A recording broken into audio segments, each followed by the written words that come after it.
Dana had a pretty good video a day or so ago about brands and quality. He talked a lot about tools, but obviously how that relates to guitar. Professionally, I work as an engineer in an advanced manufacturing and service environment, I guess you could say.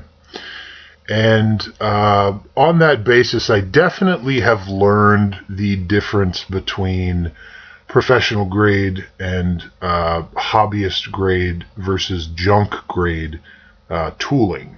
That's something that, you know, when you use your stuff hard and you use it in an industrial capacity, you're pretty much at the furthest end of the usage spectrum. So you have to buy high quality stuff. We've entered a pretty cool era as far as economy and quality. And I wanted to discuss that a little bit because I think of all the different topics there are to discuss, this is probably the one where I'm strongest in terms of my own professional understanding of something. So, you know, some guys are really good at being able to name factoids about guitars, or other guys are really brilliant musicians. And those are both good skill sets to have, but neither have anything to do with material science or production. Or the economies of production, and that's kind of square in my wheelhouse. So I wanted to do a little like an oral history, and this is totally off the cuff. There's no script here, and there's going to be no visual production value again, so I'm really sorry, guys. This is going to be more like an audio blog type of a thing. But I'm a pretty keen student on the history of guitar production. Everybody, you know, there's an old saying that if you give three people a story to read, all three of them are going to read three different things. And that's true about, you know, studying the guitars. Some musicians are really interested about the music a guitar makes. Then you have like gear theorists, and they're really interested about, you know, how high the pickups are set, or, you know, what size are the posts on the tuning keys. I've always been interested in how things are made. And the guitar, how that relates to that. And, you know, anybody that's been kind of around this, in this little corner of YouTube that we're on, especially if you were around for the Tonewood thing, know that my general default position is skepticism, and that's on a lot of things in the guitar world. There's a whole lot of bullshit.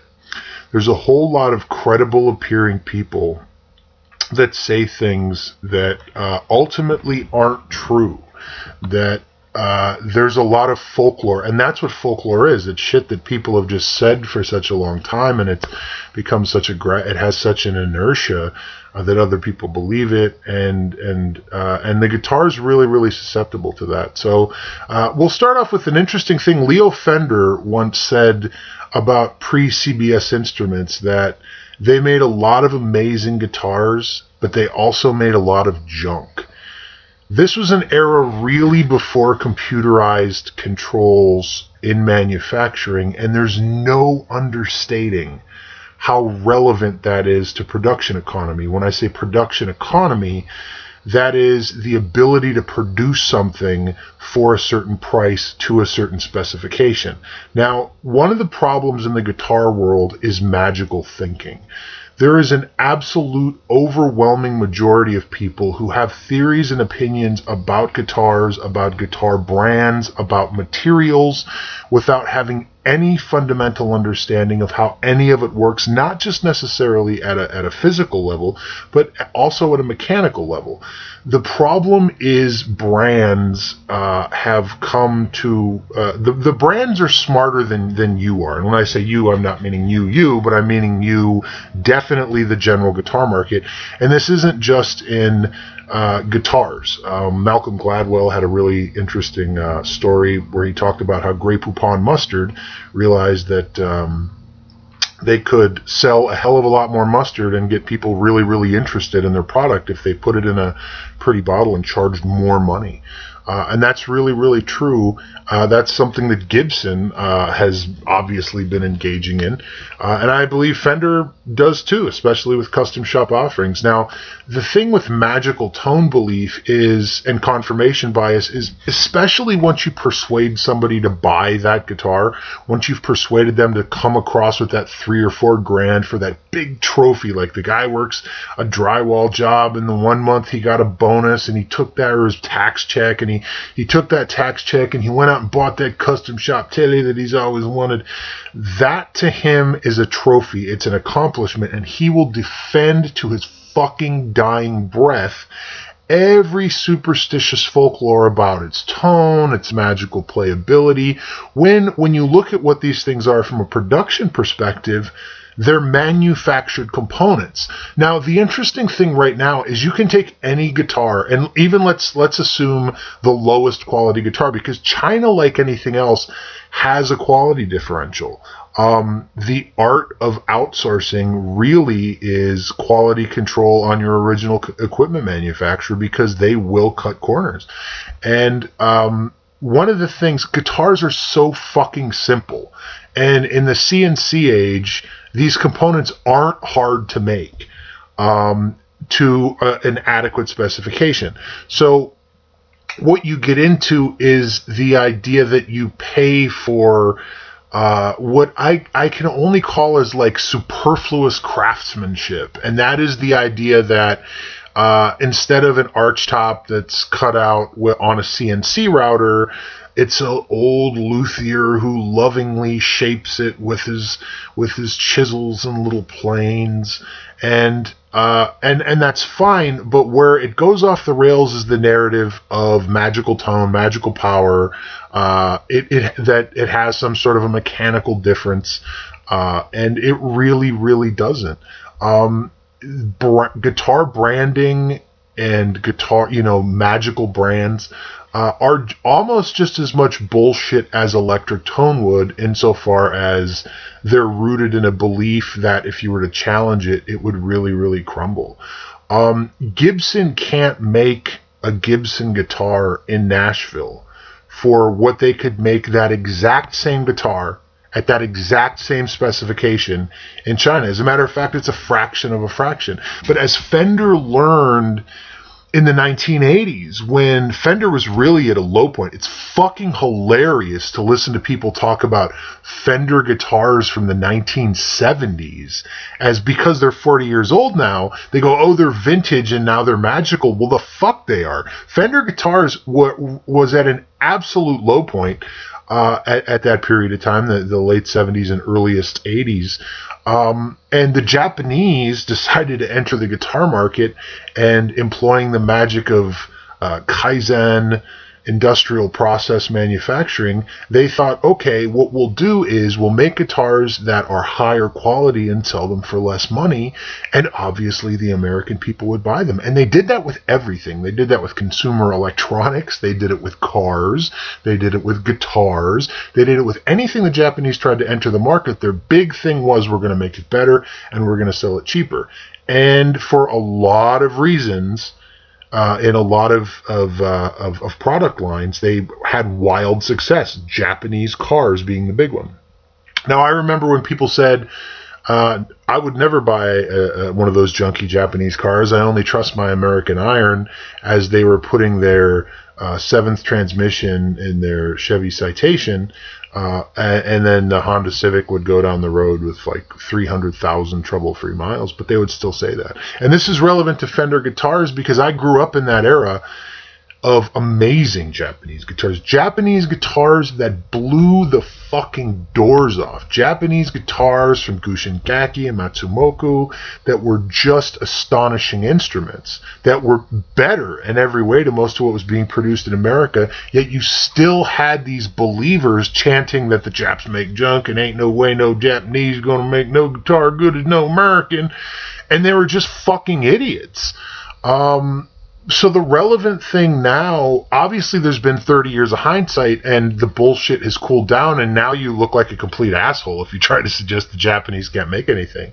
The younger generation that where made in Japan doesn't have the stigma, and every one of you guys over the age of 40 don't even think for a second that you don't remember that stigma. As irrational as it was, a lot of these consumer electronics are still floating around in operative order. But back in those days, man, made in Japan, it meant junk. People scratched it off the names of their Fender headstocks. And Fender at the time, even after the, quote, Dan Smith era, which is a lot of marketing horseshit if you ask me, realized that they couldn't produce a Fender guitar in this country to the same degree of quality that the Japanese could, so they moved it over there. What they didn't realize is that a Fender guitar is as much a trophy as it is a working tool. And when you're dealing with emotional sentiments as opposed to practical ones, people don't necessarily buy on the most rational things. Now again, with the benefit of hindsight, we can pick up these Japanese-made Fenders and go, yep, these are every bit as good as any guitar that ever wore the Fender badge, and that includes a whole lot of pre-CBS ones. I know, I own one. But at the time, they didn't. And a few times I've seen on eBay people that have made in Japan Fenders with Japan scratched off. It actually was a stigma. So guitars are simple to make, and there's a huge, huge industry for them in Japan and Korea, and now China, that's able to make them to a really super duper accurate and adequate specification for a tiny fraction of what they cost to make in this country. Now, one of the interesting things that comes up is people are such believers in the magical power of, say, like the Martin factory, that the idea that the hourly wage worker who whittles necks at the Martin factory has some magical power over his or her counterpart in China. It's complete fucking bullshit. But they're so tied up in the magical thinking of these brands that they say stuff like, well, if them guitars is as good as a Martin, then why don't you just import them and collect all the money and put Martin out of business? And what it boils down to is they don't fucking understand that brands don't operate and transact on the basis of credible quality. They transact and operate on the basis of reputation, and reputation is something that's very, very subjective. Maytag used to make the best appliances in the world, and they built a reputation on that. And then somebody bought the brand and realized, wow, this brand has a really good reputation. And now they make above mediocre appliances. They're nowhere near what they once were, but what these venture capitalists will do is they'll buy these old line brands with solid reputations, diminish the quality of the actual product. But it's a good example of how people who lean too much on brands aren't necessarily operating rationally. One of the smartest things I ever heard anybody say was that you don't get what you pay for. You get what you deserve. And that includes if you just throw a bunch of money at something that doesn't offer any actual performance enhancement over something that costs a whole lot less. Now, tools are really interesting because we're living in a golden era of good enough, like with guitars. So mechanics, like Ed Data talked about mechanics and their magical brands, like their ego brands, like you ain't no real mechanic unless you have Mako tools. It reminds me of a funny meme somebody posted, one of my engineer buddies on Facebook, that says, the first picture said, what people think a rape van looks like, and it was a picture of like an old, rusted, early 1980s cargo van, and then the picture below it said what a rape van really looks like, and it was a picture of a Snap-on truck. Now that's where it gets interesting, and I think this is kind of where a lot of people get lost, because there's no doubt whatsoever they make an amazing professional quality tool. The question is, does the price differential justify a performance differential? And the answer is, if you really explore the alternatives that are out there, probably not.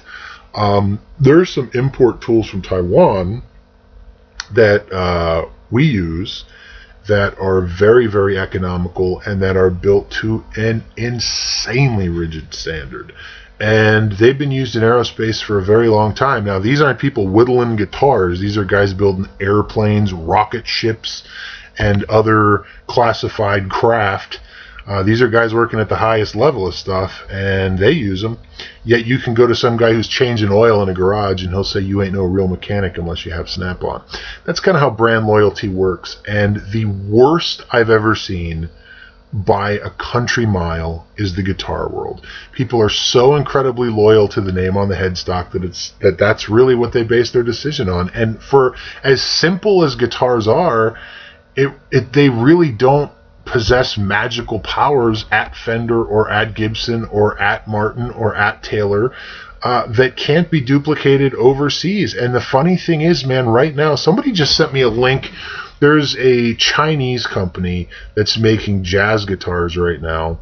I think I'm going to order one. They'll make you a fully custom jazz box to your specifications, fully carved wood, and at a super high level. They'll come in under $1,000. This is a guitar that if you bought from a custom American luthier or a European luthier, you'd be paying $3,000, $4,000, $5,000, $7,000, $10,000. But they've done a really brisk business, and reviews are very good. And obviously people who've already spent $15,000 on a magical brand will say there's no way they can duplicate it, but those are the same people that said the Japanese could never build a Fender. Guitars aren't magical, and it seems that the less you understand about what they actually are, the more apt you are to fall into that magical thinking, and brands do a really brisk business in exploiting that. So anyway, this was just a bit of a riff. I don't want these things to carry on too damn long. I think I'm already at like 16 minutes. So I'm going to cap it off. Good video from Ed Dana. Good discussion. I've been trying to avoid doing too many of these things because, you know, I like keeping this channel small. I have another channel that has a lot of subscribers, and I keep my rants off of that. I kind of reserve it for this one. But okay, guys, that's all. Have a good day.